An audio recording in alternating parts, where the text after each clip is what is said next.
Sexual imprinting जो है वो एक प्रोसेस है जिसमें यंग एनिमल लर्न करते हैं characteristics of a desirable mate. और इसमें हम एक देखते हैं एग्जांपल ज़ेब्रा फिंचेस की। जब इन्होंने अपना मेट को चूज़ करना था तो उसने वैसा ही मेट चूज़ किया जो कि जिसकी अपीयरेंस उन फीमेल्स के साथ मिलती थी जिन्होंने उसको रियर किया था, उसको जवान किया था, उसकी परवरिश की थी, एज़ कम्पेयर टू जो उसके बर्थ पेरेंट थे। तो इससे ये चीज़ जो है वो साबित होती है कि सेक्सुअल इम्प्रिंटिंग जो है वो एक लर्निंग प्रोसेस है जिसमें ये लर्न किया जाता है कि जो आपका जो मीटिंग पार्टनर होगा उसके साथ उसमें कौन कौन से डिज़ायरेबल कैरेक्टरिस्टिक्स होना ज़रूरी हैं। इसमें कोई ये चीज़ कोई पाबंदी नहीं है कि कोई आर्टिफिशियल होंगे या प्रिकॉशन होंगे तो उनकी कोई मेटिंग प्रेफरेंसेस जो है वो डिफरेंट होंगी। सेक्सुअल जो इम्प्रिंटिंग है इसको सीखने के लिए लॉन्गर पीरियड ऑफ एक्सपोजर चाहिए होता है उस स्टिमुलस के लिए। इसमें प्रिकॉशियल बर्ड्स हों लाइक टर्कीज़ हों, डक्स हों या आर्टिफिशियल स्पीशीज़ हों लाइक ज़ेब्रा फिंचेस हों, इनकी जो है वो मेट प्रेफरेंसेस डिपेंड करती है कि इनका अर्ली रियरिंग जो एक्सपीरियंस था वो कैसा था। और बहुत ज़्यादा स्पीशीज़ ऐसी भी हैं जिसमें क्रॉस फॉस्टरिंग किया गया है। उनकी मेटिंग जो है वो जो उनका पोटेंशियल मेट था उससे नहीं कराई गई बल्कि उसको फोस्टर किया गया, उसको क्रॉस फॉस्टरिंग की गई, दूसरी स्पीशीज़ के साथ ही मेट करना था, उसके पास कोई ऑप्शन दूसरी नहीं थी और उस पर उन्होंने स्टडी किया। तो मेल और जो फीमेल की सेक्सुअल इम्प्रिंटिंग थी वो डिफरेंट थी मैलर्ड डक्स और ज़ेब्रा फिंचेस में। मैलर्ड डक और ज़ेब्रा फिंचेस अगर हम देखें, ये मैलर्ड एक डक है और ज़ेब्रा फिंचेस भी अगर हम देखें तो इनमें ये हाईली डायमॉर्फिक होते हैं। इनमें मेल और फीमेल के अंदर बहुत ज़्यादा डिफरेंस होता है और फीमेल्स के अंदर वो ट्रेड्स नहीं होते जो कि कोई सेक्सुअल रिस्पॉन्स ट्रिगर कर सकें। फीमेल्स इतनी खूबसूरत नहीं होती हैं इनके अंदर as compare to males. Males जो हैं वो उनमें ज़्यादा ब्राइटली कलर्ड और इस तरह से होते हैं। तो मेल मैलर्स को जब क्रॉस फॉस्टर किया गया दूसरी डक्स और ज़ेब्रा फिंचेस के साथ, तो जो रिजल्टिंग मेल्स जो थे उन्होंने अपनी जो दोबारा जब उनको चांस दिया गया कि वो मेटिंग करें तो वो जो फोस्टर स्पीशीज़ थी जिसके साथ उन्होंने शुरू में मेटिंग प्रोसेस था उन्होंने उनके साथ ही मीटिंग दोबारा की और जो उनकी अपनी पोटेंशियल उनके अपने जो मीटिंग पार्टनर थी उनकी स्पीशीज़ से रिलेटेड उनको नहीं किया था। लेकिन ये जो रीयरिंग एक्सपीरियंस इन्होंने जब फीमेल्स के अंदर देखा तो फीमेल्स के ऊपर जो है वो मेट सिलेक्शन का इफेक्ट जो था वो नहीं था। रीयरिंग एक्सपीरियंस का उनकी मेट सिलेक्शन के ऊपर इफेक्ट नहीं था। फीमेल्स ने अपनी पसंद के मेल्स को ही सिलेक्ट किया था। तो जो mate selection by female mallards and zebra is not affected by the rearing experience. और ये बेटिसन ने इसके ऊपर मॉडल था और उसने इसको देखा कि इसमें 4 पैरामीटर्स जो हैं वो इसमें काम करते हैं। एक तो है कि एज क्या है, उस वक्त कितनी यंग एज पे उसको क्रॉस फॉस्टर कर दिया गया दूसरी स्पीशीज़ के लिए। दूसरी चीज़ लेंथ ऑफ एक्सपोजर, जो फोस्टर स्पीशी थी जिसके साथ कोई ऑप्शन नहीं थी बल्कि वो फोस्टर स्पीशी के साथ ही मेटिंग थी, तो उसमें कितनी देर उसके साथ लेंथ ऑफ एक्सपोजर क्या थी। एक्चुअल इम्प्रिंटिंग स्टिमुलस वैल्यू वो इम्पॉर्टेंट थी उसकी, और उसकी जो है वो लिमिटेड कांटेक्ट कितना था, दूसरी स्पीशीज़ के साथ उसका कांटेक्ट क्या था और कितना था। मोस्टली बर्ड्स हों या कोई भी स्पीशीज़ हों, जैसे ही वो हैच होती हैं फ्यू डेज़ और इवन वीक्स आफ्टर हैचिंग उनका दूसरी स्पीशीज़ के साथ कोई ख़ास इंटरेक्शन जो है वो नहीं होता और ना उनकी कोई रिप्रोडक्टिव एक्टिविटीज़ होती हैं एज एन अडल्ट। तो जब इनको देखा जाता है, जब ये एक अडल्ट फॉर्म में आती हैं तो इम्प्रिंटिंग जो है एक तरह का स्पीशी आइसोलेटिंग मैकेनिज़्म भी है और स्पीशी आइडेंटिफाइंग मैकेनिज़्म भी है कि वो आइडेंटिफाई कर लेते हैं कि ये जो पार्टनर्स हैं ये हमारी स्पीशीज़ से हैं, और वो स्पीशी आइसोलेटिंग मैकेनिज़्म भी हो जाता है। वो इस चीज़ को भी रिकग्नाइज़ कर देते हैं कि ये हमारी स्पीशीज़ में नहीं है। हाउस माइस जो है नॉर्वे रैट्स, इनमें भी फॉस्टर किया गया मस डोमेस्टिकस जो थी स्पीशीज़ उसमें, और नॉर्वे रैट्स थी उनमें भी फोस्टर किया गया और उनमें भी इस पप्स वगैरह की प्रेफरेंसेस देखी गई। तो यही इसमें भी इनका जो था स्टडी जो किया गया उसमें यही चीज़ सामने है, बड़ा क्लियरली सामने है कि जो इम्प्रिंटिंग प्रोसेस था वो डिपेंड करता था कि अर्ली एक्सपीरियंस फिनोमेना क्या था, और ये जो इनके अर्ली एक्सपीरियंस फिनोमेना है ये स्ट्रांगली इफेक्ट करते हैं सेक्सुअल प्रेफरेंसेस और उनकी पोटेंशियल रिप्रोडक्शन को। नेक्स्ट इम्पॉर्टेंट है कि इनमें फीडिंग जो है वो उसकी डेवलपमेंट कैसे होती है और फूड प्रेफरेंसेस कैसे होते हैं, क्योंकि ये भी उसका पार्ट ही है डेवलपमेंट ऑफ बिहेवियर के अंदर। जहाँ रिप्रोडक्शन आती है, जहाँ उनका डेवलपमेंट आती है, वहाँ पर फीडिंग और फूड प्रेफरेंसेस भी डेवलपमेंट जो है उस बिहेवियर का हिस्सा है। तो फीडिंग और फूड प्रेफरेंसेस जो हैं वो कैसे डेवलप होती हैं, इसमें भी स्टडी किया गया था लैक्टेटिंग मदर डाइट को, और उसके बाद उसके जो ऑफस्प्रिंग थे उनमें देखा गया कि फूड प्रेफरेंसेस क्या है। 4 फीमेल रैट्स थी और उनके 32 पप्स थे, ये छोटे बच्चे जो उनके पैदा हुए, और उनको जो है वो दिया गया फूड। तो 4 रैट्स जो थी उनमें इनको दिया गया प्यूरिना, और उसके बाद टॉटक्स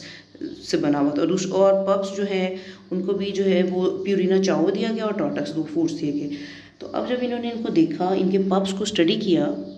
जो 2 फीमेल्स थी उनको फूड दिया गया जो कि प्यूरिना से बना हुआ था, और 2 को जो फूड दिया गया वो मेड बाय द टॉटक्स था। और उसके बाद इनके जो ऑफस्प्रिंग्स थे उनमें फूड प्रेफरेंसेस देखी कि वो क्या खाते हैं, यानी उनके पप्स को अलाउ किया गया कि अब वो क्या फ़ूड खाते हैं। तो जब उनके पप्स फूड लेने गए तो जो प्यूरिना वाले जो थे वो प्यूरिना को उन्होंने खाया फूड को, और जिनकी मदर जो थी टॉटक्स फूड खाती थी उन बच्चों ने भी वहाँ पर जाके अपनी फूड प्रेफरेंस जो थी वो टॉटक्स के ऊपर ही थी, उन्होंने उसी को ही खाया। तो अब इस पर ये क्वेश्चन था कि ये रैट पप जो था उसने तो ये फूड पहले नहीं देखा था, तो ये क्यों ऐसा हुआ कि जिनकी मदर ने टॉटक्स फूड खा रही थी, उन पप्स ने भी जब वो वहाँ पर उनको फूड लेने गए तो उन्होंने टॉटक्स वाला जो बाउल था उसमें से खाना खाया, और जो प्यूरिना वाले थे उन्होंने प्यूरिना वाले में से जो है वो जाकर खाना खाया। तो इसमें डिफरेंट अजम्पशंस थी। नंबर 1 ये था कि मे बी उन्होंने फीसिस जो थी उनकी मदर की वो खा ली हो, जिससे उनका फूड टेस्ट डेवलप हो गया हो, या मदर की जो फर थी उसके साथ कोई फूड लगा रह गया हो, या उनके जो मदर की जो माउथ है उसमें से स्मेल आती हो जिसकी वजह से उनका टेस्ट डेवलप हो गया बच्चों का, या मदर मिल्क से बच्चों की जो फीडिंग जो है डेवलपमेंट ऑफ फीडिंग उनके अंदर, या फूड प्रेफरेंसेस इस तरह उसके अंदर आ गई हो। तो विनिंग का जो प्रोसेस होता है, विनिंग में जब बच्चे को दूध ख़त्म कर दिया जाता है एज ऑफ विनिंग में, और उसकी जो फीडिंग सिलेक्शन साइट उसकी होती है, और जब सॉलिड फूड दिया जाता है किड्स को, ह्यूमन में भी जब दूध ख़त्म कर देते हैं और बच्चे को सॉलिड फूड दिया जाता है, तो ह्यूमन में भी देखा गया कि उसकी फीडिंग प्रेफरेंस बच्चे की वही होंगी जो कि उसके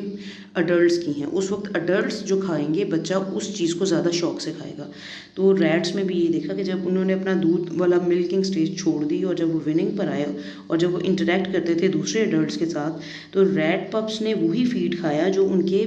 साथ जो पार्टनर्स जो थे वो शौक से खाते थे।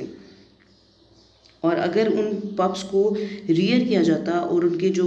फ्रेंड्स थे उनके साथ वो ना होते, तो उनकी पप्स की फीडिंग पैटर्न जो थी वो डिफरेंट थी। लेकिन जब उनको इन ग्रुप अलाउ किया जाता तो जो उनके दोस्त खाते थे, जो उनके फ्रेंड्स थे वो खाते थे, जिनको कंस्पेसिफिक्स भी कहते हैं, तो वो उनकी फीडिंग प्रेफरेंस भी उनकी तरह थी। तो ये डिपेंड करता है, ये फूड की जो प्रेफरेंसेस है ये भी सीखी जाती हैं, ये भी जेनेटिकली नहीं है बल्कि इसमें भी सीखा जाता है। इसी तरह का एक और एक्सपेरिमेंट किया गया था टर्टल पर। न्यूली हैच टर्टल है, स्नैपिंग टर्टल है, और उसको हॉर्स मीट और एक को जो थे वो वर्म्स खिलाए गए, और 1 वीक लेटर उन्होंने टर्टल को चॉइस दी गई 2 टाइप ऑफ मीट की। तो जिन्होंने शुरू में ही वर्म्स खाए थे वो बाद में वर्म्स ही खाते थे, और जिन्होंने हॉर्स मीट शुरू में खाया था वो बाद में हॉर्स मीट ही खाते थे। तो ये डिपेंड करता है कि इमीडिएटली आफ्टर हैचिंग उनको क्या चीज़ प्रोवाइड की गई थी, उनका टेस्ट वैसा ही डेवलप हो गया था। उनके जो टर्टल फूड थे बाद में उनके फूड के अंदर काफ़ी चीज़ें और भी ऐड हुई, लेकिन वो पार्शली फिक्स्ड हो चुके हुए थे कि वो जो इमीडिएटली आफ्टर हैचिंग उनको जो फूड मिला था वो जब उनको चॉइस दी जाती थी तो वो उसी फूड को पिक करते थे। फीडिंग बिहेवियर है गर्ल चिक्स में भी। गर्ल चिक्स के अंदर जो फीडिंग बिहेवियर है उसमें ये है कि उनकी मदर जो है उसकी बीक के ऊपर रेड कलर का एक डॉट होता है, और जब गर्ल चिक्स जो है ये भूखे होते हैं तो उसको मदर को पैक करते हैं उसकी बिल के ऊपर। तो मदर अपना फूड जो है वो रिगर्जिटेट अपनी गिजट में से निकाल के, तो वो बाहर निकाल के तो अपने जो उसका बेबी होता है उसको वो खिला देती है। हेलमैन ने इसको एग्जामिन किया था फूड बैगिंग बिहेवियर को गर्ल चिक्स में डेवलपमेंट, जब इसने स्टडी की तो उसने देखा कि जैसे जैसे ये डेवलप होते हैं, मैच्योर होते हैं, तो बर्ड्स जो हैं वो इसको लर्न करना सीख जाते हैं कि वो अपने पेरेंट्स के रेड बिल को, शुरू में उनकी पैकिंग इतनी परफेक्ट नहीं होती, लेकिन एज के साथ साथ वो इस चीज़ का इनका जो पैकिंग बिहेवियर है वो काफ़ी ज़्यादा हो जाता है। इसमें ये एक मॉडल है, इसमें उसने खुद एक गर्ल चिक बनाई और एक आर्टिफिशियल डॉट उसके ऊपर बना दिया, ये एक पेंटिंग है, और गर्ल चिक्स के सामने जब ये मॉडल रखा गया तो उसने उसको वैसे ही किया, वैसे ही उसकी जो जो रेड डॉट था उसको वैसे ही उसने प्रिक किया और उसको नॉक किया ताकि उसको फूड जो उसका प्रोग्राम डेवलपमेंट जो उसकी सेंसरी और न्यूरल सिस्टम थे to receive and interpret stimuli, उसकी जो मोटर कैपेसिटी थी टू रिस्पॉन्ड द स्टिमुलाई, और ये सारा पैकिंग बिहेवियर, तो वो सारी चीज़ें जो थी वो सामने आ गई। क्योंकि एज ए मॉडल जब उसके सामने रखा गया तो उसने जो स्टडी किया हुआ था उसको रेड जो उसका डॉट था ये इसमें जेनेटिकली भी था, लेकिन मोस्टली उसकी जो पैकिंग जो पैटर्न था उसके अंदर जो एक ग्रिप मैच्योरिटी आई थी वो लर्निंग के बाद ही आई थी। उसको रेड स्पॉट के ऊपर क्लिक करना है, ये तो जेनेटिकली उसमें था कि उसने क्लिक करना है, लेकिन जो बाकी उसमें चीज़ें थी, जो उसमें पैकिंग जो उसका परफेक्शन थी वो उसमें बाद में आई। जुवेनाइल स्टेजेस को अगर हम देखें तो जुवेनाइल स्टेजेस लास्ट करती हैं विनिंग से अनटिल इंडिपेंडेंस। विनिंग जो है वो है जब बच्चा दूध छोड़ता है। बर्ड्स के अंदर भी जो वो फ्लेजलिंग होते हैं, फ्लेजलिंग मीन्स जब उनके पर इस काबिल हो जाते हैं कि वो उड़ जाएं, तो बर्ड्स में फ्लेजलिंग अनटिल इंडिपेंडेंस, और मैमल्स के अंदर होता है विनिंग जब वो दूध छोड़ देते हैं अनटिल इंडिपेंडेंस। इस स्टेज को हम कहते हैं जुवेनाइल स्टेज, और इसमें सेवरल पाइवोटल इवेंट्स होते हैं जिसमें नेटल साइड डिस्पर्सल होता है। नेटल साइड डिस्पर्सल मीन्स कि वो जिस जगह पैदा हुए होते हैं उन्होंने उस जगह को छोड़ना ही होता है। परिंदे जो हैं उन्होंने उड़ना ही होता है, वो अपना घोंसला छोड़ के चले जाते हैं, या बाकी जो ऑर्गेनिजम्स हैं वो अपनी नेटल साइड के ऊपर ही नहीं रहते जहाँ पे उनकी बर्थ होती है। प्यूबर्टी इनके अंदर एक है, फिर कम्युनिकेशन सिग्नल लर्निंग सीखते हैं, दूसरे काफ़ी एक्सपीरियंसेस जो हैं जो जिससे इनका बिहेवियर शेप होता है। बर्ड्स के अंदर भी प्ले बिहेवियर, माइग्रेशन, ये सारी स्टेजेस जो हैं वो अपने जुवेनाइल स्टेजेस के ऊपर ही सीखते हैं। डेप्रिवेशन एनरिचमेंट एक्सपेरिमेंट हैं, ये काफ़ी एक्सपेरिमेंट किए गए जिसमें सोशल भी होते हैं, सेंसरी, मोटर, ये सारे होते हैं। मंकीज़ के ऊपर एक्सपेरिमेंट किए गए हैं। डेप्रिवेशन मीन्स कि कभी उनको किसी चीज़ से महरूम कर दिया जाता था, और इनरिचमेंट मीन्स कभी उनको कोई चीज़ ज़्यादा प्रोवाइड कर दी जाती थी, और उस पर उसको एक्सपेरिमेंट करके देखे। सोशली आइसोलेट किया गया मंकीज़ को, और जब देखा तो उसमें डिस्टर्ब बिहेवियर थे, और वो अपने जो केज थे उसमें घूमते रहते थे, और उनके जो आइसोलेटेड इन्फेंट्स जो थे, जो बच्चे जिनको शुरू से माँ से लैदा कर दिया गया और उनको आइसोलेशन में पाला गया, जब उनको दोबारा ग्रुप्स में रख भी देते थे तो उनको पता ही नहीं था कि हमने इंटरेक्ट कैसे करना है, और मोस्टली जो है वो ग्रुप से सेपरेट होकर बैठते थे, और मोस्टली जो है वो diet after refusing to eat, वो खाने पीने के उनके बिहेवियर पैटर्न वो भी डिस्टर्ब हो चुके हुए थे। हेरलो जो था इसने इसके ऊपर एक्सपेरिमेंट किया था मंकीज़ के ऊपर, और उसने 5 कंडीशंस थी। नंबर 1 में था कि reading infants in total isolation, जो इन्फेंट्स थे उनको बिल्कुल कम्प्लीटली आइसोलेट किया था, किसी की शक्ल नज़र नहीं आती थी उनको, और वो कम्प्लीट केजेस में बंद थे। एक कंडीशन ये थी कि उनको आइसोलेट रियर तो किया गया, लेकिन उनके साथ एक सुरोगेट मदर बना दी गई, एक खुद कपड़े की जो है वो मदर साथ बना के भालू टाइप रख दिया गया उसके साथ। फिर पीयर ग्रुप रेयरिंग थी जिसमें वो अपने फ्रेंड्स के साथ पीयर ग्रुप में वो रहते थे। फिर रेयरिंग विद मदर थी but with varying period of separation, यानी बच्चे को रखा तो माँ के साथ गया, लेकिन बीच बीच में उसको माँ से अलहदा कर दिया जाता था, और स्मॉल सोशल ग्रुप्स में लैब्स के अंदर भी उनको रख के देखा गया। अब ये एक एक्सपेरिमेंट है जिसके अंदर बेबी जो है उसको 2 तरह की मदर दी गई, सुरोगेट मदर्स। इसमें शुरू में बेबी को माँ के साथ ही रखा गया, और उसकी वो जो एक डेवलपमेंट थी बिहेवियर की, जो एक मदर के साथ एक अफेक्शन होती है वो उसकी ये डेवलप हो चुकी थी। उसके बाद इसको सेपरेट किया गया और इसको 2 तरह की मदर्स दी गई। तो एक जो मदर थी वो वायर की बनी हुई थी, उसके पास फूड था, और दूसरी मदर जो थी वो सॉफ्ट थी और वो कपड़े की बनी हुई थी, लेकिन उसके पास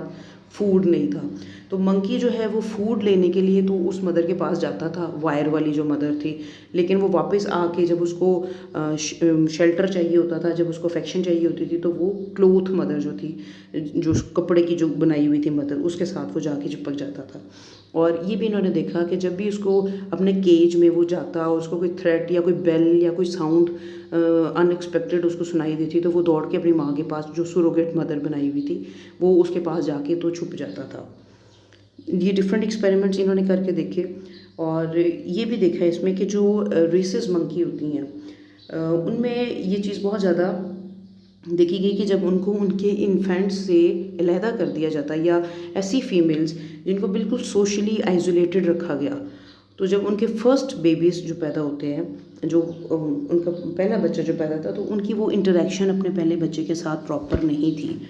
जो वो एज ए गुड मदर नहीं थी। लेकिन सेकंड और थर्ड बेबीज़ के बाद जो है वो उसको दिखाया गया कि उनमें उनकी काफ़ी जो है वो डेवलपमेंट ऑफ जो एसोसिएशन अफेक्शन जो थी वो उनकी डेवलप हो गई थी। तो सोशली डिप्राइव्ड ड्रेसिस मंकी मदर्स के अंदर भी वेरिंग कंडीशंस हैं उनके सोशल बिहेवियर्स की, और काफ़ी डेविएंट और एबनॉर्मल बिहेवियर्स उनके अंदर भी दिखाए गए कि सोशल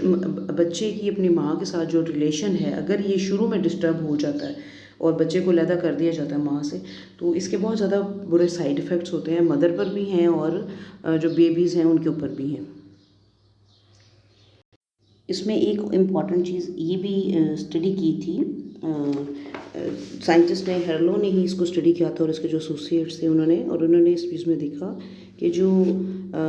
जब इन मंकीज़ को जो कि अलहदा आइसोलेट हुए हुए थे और आइसोलेटली रियर उनको हुए हुए थे, जब इनको नॉर्मल मदर्स के साथ रखा गया फॉर 2 आवर्स पर डे या 3 डेज़ पर वीक फॉर 1 मंथ, तो उसके इफ़ेक्ट्स वो तो रिवर्स नहीं हो सके उनके, जो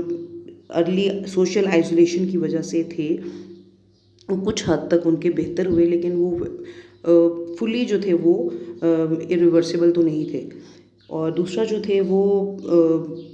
इनके जो रिहैबिलिटेटेड मंकीज़ थी उनके अंदर भी बिहेवियर जो है डिफिसिट्स मौजूद थे, जो बाद में भी उनके नॉर्मल बिहेवियर नहीं था, जो एबनॉर्मल बिहेवियर था वो बाद में भी इनकी